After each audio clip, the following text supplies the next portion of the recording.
बकरी ईदच्या दिवशी कोपरगाव शहर पोलिसांनी कथित गोमांस वाहतूक प्रकरणी मोठी कारवाई करत नगर मनमाड रस्त्यावरील समृद्धी महामार्ग पुलाखालून 2 कंटेनर व 2 चालकांना ताब्यात घेतलं आहे.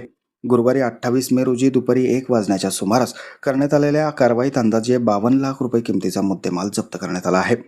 पोलीस निरीक्षक रामकृष्ण कुंभार यांना मिळालेल्या गुप्त माहितीनंतर त्यांनी तत्काळ पोलीस उपनिरीक्षक संदीप सोने यांना कारवाईचे निर्देश दिले. त्यानुसार police head constable Baban Tamanar, police constable Dnyaneshwar Bhangare, Bangar, Taware तसेच होमगार्ड यांचा समावेश असलेलं पथक तयार करण्यात आलं.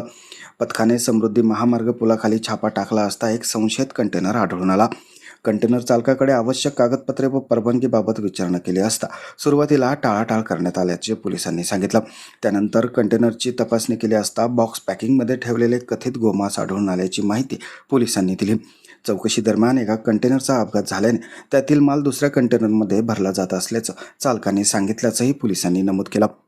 पोलिसांनी दोन्ही कंटेनर आणि दोन्ही चालकांना ताब्यात घेतलं असून ताब्यातील व्यक्तींची नावे राजकुमार श्यामलाल यादव, वय वर्ष 33, राहणार खाटवारा ठाणा, प्रतापगड, उत्तर प्रदेश व प्रताप सिंग श्रीदलवीर सिंग, राहणार शायबापूर, उत्तर प्रदेश असे असल्याचं सांगण्यात आलं आहे. सदर मालाचा पंचनामा करून पशुवैद्यकीय अधिकाऱ्यांकडून खात्री करण्यात आल्यानंतर तो ताब्यात घेण्यात आला. या प्रकरणी कोपरगाव शहर पोलीस ठाण्यात भारतीय न्याय संहिता 2023 मधील कलम 325 तसेच महाराष्ट्र प्राणी संरक्षण कायदा अधिनियम 1976 मधील कलम 5 क 9 व 11 अन्वये गुन्हा दाखल करण्यात आला आहे.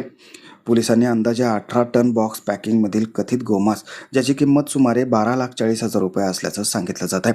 तसेच अंदाजे 20 लाख रुपये किमतीचे 2 कंटेनर असा एकूण सुमारे 52 लाख रुपये किमतीचा मुद्देमाल जप्त केला आहे.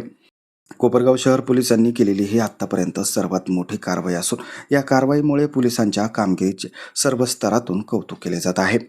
माझं गाव चॅनलसाठी स्वप्नील कोपरे, कोपरगाव.